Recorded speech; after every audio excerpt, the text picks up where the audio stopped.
নমস্কার বন্ধুরা, spiritual সুখিনী YouTube চ্যানেলে আপনাদের স্বাগতম। আজকের আমরা শুরু করছি শ্রীকৃষ্ণের জন্মাষ্টমী উপলক্ষে শ্রীকৃষ্ণের জন্মকথা ও তার লীলাসমূহ।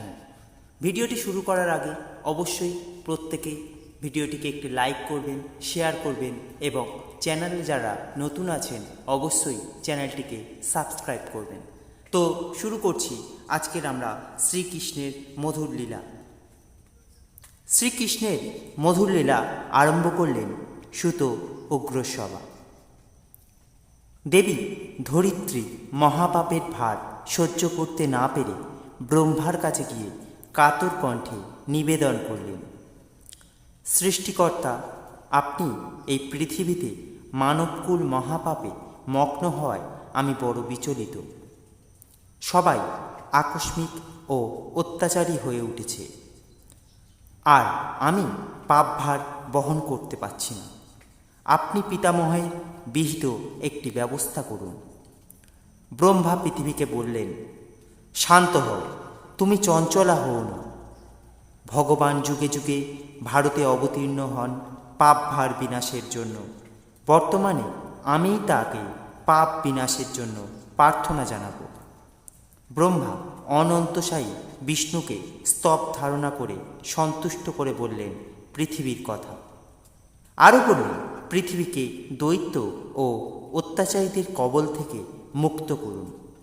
তখন নারায়ণ ব্রহ্মাকে বললেন, ভারতের যদুকুলে বসুদেব ও দেবকীর সন্তানরূপে জন্মগ্রহণ করবে, পৃথিবী থেকে অধর্ম বিনাশ করব।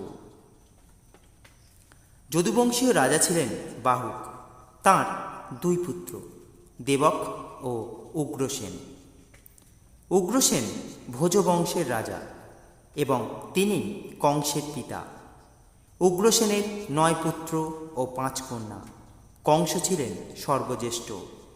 কংস তার পিতৃদেব উগ্রসেনকে বন্দী করে মথুরার রাজসিংহাসনে নিজেই রাজা হয়ে বসেন। আউকের অপর এক পুত্র ছিলেন দেবক। বৃষ্ণিবংশের রাজা দেবকের 4 পুত্র ও 7 কন্যা। 7 কন্যার মধ্যে দেবকী ছিলেন সর্বজ্যেষ্ঠা। বৃষ্ণিবংশীয় বসুদেবের সঙ্গে দেবকের 7 কন্যারই বিবাহ হয়। পাণ্ডব মাতা কুন্তী বসুদেবের আর এক ভগ্নী। বলরামের মাতা রোহিণীও দেবকীর অন্যতম ভগ্নী। বসুদেব ও দেবকী পূর্বজন্মে ছিলেন সুতপা ও পৃষ্ণি নামে খ্যাত। তপস্যায় নারায়ণকে তুষ্ট করে তাঁরা 3 জন্মে ভগবানকে পুত্ররূপে লাভ করবেন বলে বর পেয়েছিলেন। 3য় জন্মে দাব পড়ে তাই বসুদেব ও দেবকী ভগবান নারায়ণকে নিজের পুত্র শ্রীকৃষ্ণ রূপে পেয়েছিলেন। এরপর তাঁরা বিষ্ণুবংশীয় বসুদেবের সাথে বিবাহ হয় দেবকীর। শুভ দিনে শুভক্ষণে বরকন্যা বিদায় করবার সময় দেবকীর ভাই কংস নিজেই সারথি হয়ে নবদম্পতির রথ চালিয়ে নিয়ে চললেন। সহসা কংস দৈববাণী শুনলেন, ওহে মূঢ়মতি কংস, তুমি যার রথ নিয়ে চালিয়ে যাচ্ছ তাদেরই 8ম সন্তান হতে তোমার জীবন বিপন্ন হতে হবে। কংস আরও শ্রবণ করলেন তিনি সৌভপতি দ্রুমিলের সন্তান এবং দৈত্য অংশে রাজা উগ্রসেনের ক্ষেত্রজ পুত্র। রাজা কংস একটু স্তম্ভিত হলেন দৈববাণী শুনে। তারপর রথ চালনা বন্ধ করে সদ্য বিবাহিতা ভগ্নী দেবকীকে হত্যা করতে তরবারি তুললেন। বসুদেব তাঁর পত্নী প্রাণ রক্ষার জন্য কংসকে বললেন, দেবকীর গর্ভজাত সমস্ত সন্তানকে তোমার হাতে তুলে দেব আমি। তাদের আপনি নিজের হাতে মারবেন, আমি কোনো প্রকার বাধা দিতে আসব না। কংস সে কথা মেনে তার ভগ্নী ও ভগ্নীপতিকে কারাগারে রাখলেন। কংসের কারাগারে একে একে দেবকীর গর্ভজাত পরপর 6টি সন্তানকে বসুদেব প্রতিশ্রুতি মতো তাদের জন্মমাত্রে নিষ্ঠুর কংসের হাতে তুলে দিলে মায়া মমতাহীন নিষ্ঠুর রাজা সদ্যজাত ভাগ্নেদের শিলা করে আশ্রয় মেরে ফেললেন। নিষ্কণ্টক হতে থাকেন তিনি। ভগবান বিষ্ণুর ইচ্ছা অপূর্ণ হয় না। সুতরাং দৈববাণীকে কেউ কোনোদিন মিথ্যায় পরিণত করতে পারবেন না। দেবকী এবার সপ্তমবার গর্ভবতী হলেন। সেই গর্ভে এলেন পুত্ররূপে সংকর্ষণ বলরাম। কিন্তু বিষ্ণুর আদেশ ক্রমে মহামায়া দেবকীর গর্ভ সংকরণ করে রোহিণীর গর্ভে বলরামকে স্থাপন করলেন। রোহিণী ছিলেন দেবকীর ভগ্নী ও বসুদেবের অন্যতমা স্ত্রী। কংসের ভয়ে বসুদেব তাঁকে বন্ধুবর ব্রজধামে নন্দ মহারাজের আলয়ে রেখে এসেছিলেন। যথাসময়ে রাজা সংবাদ পেলেন গর্ভপাত হয়ে দেবকীর সপ্তম গর্ভ বিনষ্ট হয়েছে। সংকর্ষণ বলরামের সম্পর্কে কোনো কিছু জ্ঞাত হওয়া তার পক্ষে সম্ভব হয়নি। এবার অষ্টম গর্ভের অপেক্ষায় রইলেন রাজা কংস। দৈববাণী ছিলেন যে অষ্টম গর্ভের সন্তান হতে কংসের নিধন হবে, তাই তিনি প্রহরীদের আরও কঠোরভাবে নিযুক্ত করলেন। তিনি সবাইকে আদেশ দিলেন অষ্টম সন্তানের আবির্ভাবের ঘটনা জন্মের অব্যাহতির পরেই যেন কংসকে জানানো হয়। কারাগারে শৃঙ্খলাবদ্ধ অবস্থায় দেবকী ও বসুদেব নারায়ণকে আরাধনা করতে লাগলেন। তাদের কাতর আহ্বানে স্থির থাকতে না পেরে নারায়ণ শঙ্খচক্র গদা পদ্মরূপে কারাগারে এসে তাদের সাক্ষাৎ দিলেন। তাদের দুজনকে অভয় দিয়ে বললেন, শীঘ্রই আমি তোমাদের পুত্ররূপে আসছি, তার আগে আমার কথা মন দিয়ে শুনে রাখো। আমার একান্ত আশ্রয় অনন্তদেব আবির্ভাব হবেন এবং রোহিণীর গর্ভে বলরাম রূপে, আর নন্দরাজার মহিষীর গর্ভে যোগমায়া জন্ম নেবেন আর তার কন্যা রূপে। আমরা দুজনে একই অষ্টমী তিথিতে ধরাতলে জন্মগ্রহণ করব। হে বসুদেব, তুমি আমার জন্মের সাথে সাথে যমুনা নদীর অপর তীরে গোপরাজ নন্দের প্রসূতি গৃহে আমাকে পৌঁছে দিয়ে সেখান থেকে সদ্যজাতা যশোদার কন্যারূপী যোগমায়াকে এই কারাগারে নিয়ে আসবে। কোনো ভয় নেই, আমার মায়ার কথা কেউ জানবে না, কেউ বুঝতেও পারবে না। ঘুমন্ত অবস্থায় দেবকী নারায়ণের এই কথা শুনে বিস্মিত হলেন। তারপর তিনি নিদ্রা টুটে গেল তখন অপূর্ব এক জ্যোতি দর্শন করে তারা ভাবলেন স্বয়ং নারায়ণ তাদের পুত্ররূপে মুক্তি দিতে আসছে। দেবকীর অষ্টমবার গর্ভসঞ্চার হয়েছে শুনে রাজা কংস মায়ার বিকারগ্রস্ত হয়ে অত্যাচারী হয়ে উঠলেন। নিজেই সোজা পথে চলে গেলেন কারাগারে। দেবকী ও বসুদেবের দুজনকে পাহারা দেবার জন্য কংস আরও কঠোর ব্যবস্থা গ্রহণ করার আদেশ দিলেন। কংস চলে যাবার পর কারাগারে আবার নারায়ণ এসে দেবকী ও বসুদেবকে আশ্বস্ত করেই যা করণীয় সেই কথাগুলো তাদের প্রকাশ করলেন। ভাদ্র মাসের বর্ষামুখর রাত্রি, কৃষ্ণপক্ষের অষ্টমী তিথি। এই যুগেই জন্ম নিলেন ভগবান শ্রীকৃষ্ণরূপে এই ধরাধামে কংসর কারাগারে।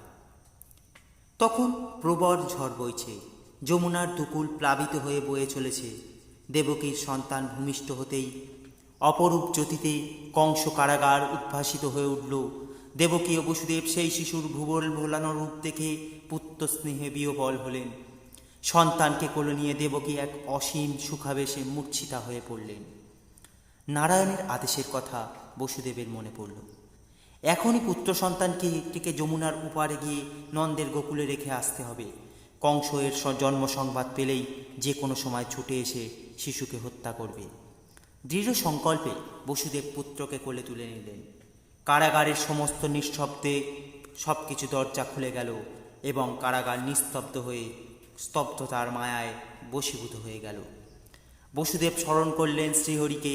তারপর সেই অন্ধকারের প্রবল বৃষ্টির মধ্যে শিশু কৃষ্ণকে কোলে নিয়ে যাত্রা শুরু করলেন নন্দালয়ের দিকে। মায়ার প্রভাবে সবাই অচেতন। নির্জন পথ দিয়ে চললেন বসুদেব। বৃষ্টি বাড়ি রোধ করার জন্য অনন্ত সহস্র ফণা দ্বারা তাদের মাথায় ছত্র ধারণ করলেন। ক্রমে ক্রমে এসে পৌঁছে গেলেন যমুনার তীরে। যমুনার উত্তাল তরঙ্গ কেমন করে পার হবে কংস এই কারাগার থেকে রক্ষা করার জন্য তিনি সেটা ভাবতে লাগলেন। এমন সময় লক্ষ্য করলেন শৃগাল যমুনা পার হচ্ছে। বসুদেব তার পিছু নিয়ে গন্তব্যস্থলে পৌঁছলেন। এই শৃগাল আর কেউ নয়, স্বয়ং মহামায়া। ভগবানের লীলার সাহায্যের কারণে তিনি এগিয়ে এসেছেন। গোকুলের ফটকে তখন সবাই নিদ্রায় আচ্ছন্ন।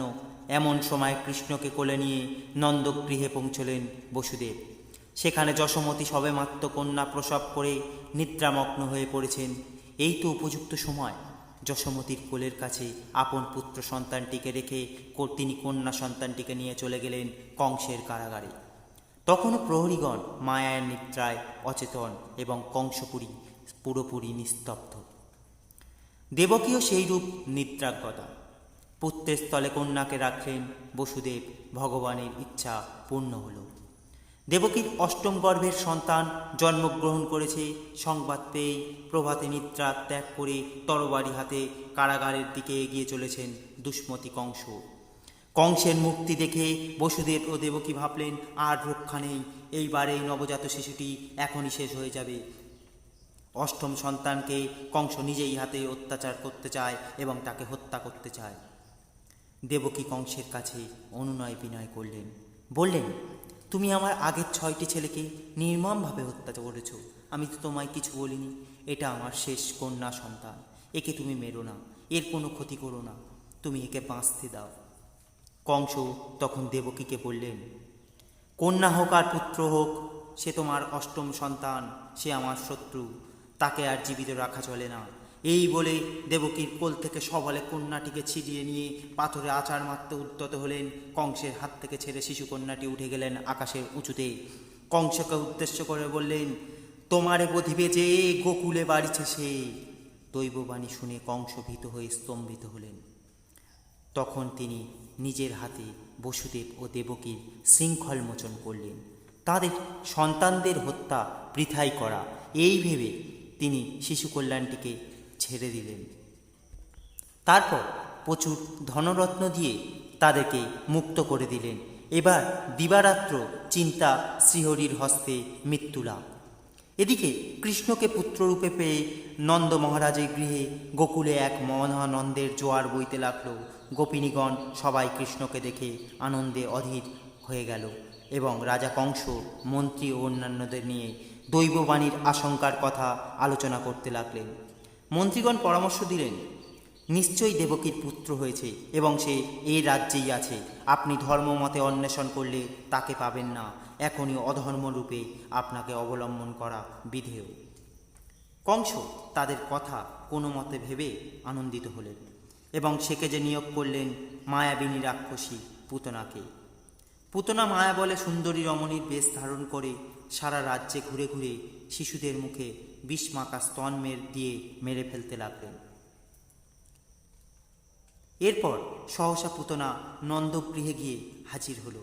তারপর মায়া বলে যশোদাকে অনেক কথা বলে কৃষ্ণকে কোলে নিয়ে আদর করতে করতে শিশুর মুখে বিষমাখা স্তন দিল।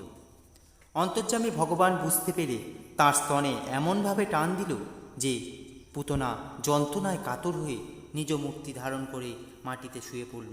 চিৎকার শুনে মা যশোদা ছুটে গিয়ে দেখলেন বিশাল দেহ রাক্ষসী মৃতা পুতনার বুকের উপর শিশু কৃষ্ণ।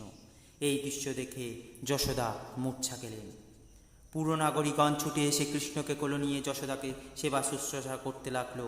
জ্ঞান ফিরে মা যশোদা কৃষ্ণকে কোলে নিয়ে কাঁদতে লাগলেন। তারপর নন্দ ও অন্যান্য গোপগণ পুতনার দেহ নিয়ে আগুনে পুড়িয়ে ফেলল। পুতনা রাক্ষসী কৃষ্ণরূপী সেই নারায়ণকে বুকে ধারণ করে মুক্তি পেল। বিপদ কেটে যেতে মা যশোমতী সধবা পূজার মনস্থ করলেন এবং তাই শিশু কৃষ্ণকে দুধ, দই, ননির পাত্র বোঝাই করে একটা গাড়ির নিচে শুইয়ে রেখে সধবা পূজায় ব্যস্ত রইলেন। কৃষ্ণকে বধ করার জন্য সেই গাড়ির নিচে লুকিয়ে রাখছিল এক মায়াবী অসুর। হঠাৎ সেই স্থলে ক্রীড়ারত রাখাল বালকেরা লক্ষ্য করলেন শিশু কৃষ্ণ কোমল পা দুখানি নিয়ে গাড়িতে আঘাত করতেই অত বড় গাড়িটি ভেঙে গেল। গাড়ির নিচে শিশুটি অক্ষত অবস্থায় শুয়ে আছে। যশোদা অন্যান্য সকলে অবাক হলেন। যাই হোক, বিপদ থেকে রক্ষা পেয়েছে, তাই যশোমতী নারায়ণের শরণ নিলেন। এছাড়াও আরও একটি লীলার কথা এখানে আমরা তুলে ধরছি। একদা মা যশোদা শিশু কৃষ্ণকে কোলে নিয়ে বসে আছেন। কৃষ্ণ বিশ্বম্বর রূপে মা যশোদার কোলে ভারী হয়ে গেল। যশোদা এতটুকু শিশুর ভার সহ্য করতে না পেরে মাটিতে পড়ে গেলেন। অবাক হলেন যশোদা কৃষ্ণের প্রচণ্ড ভারে, কিন্তু বুঝতে পারলেন না। আজকের ভিডিও এইটুখানি।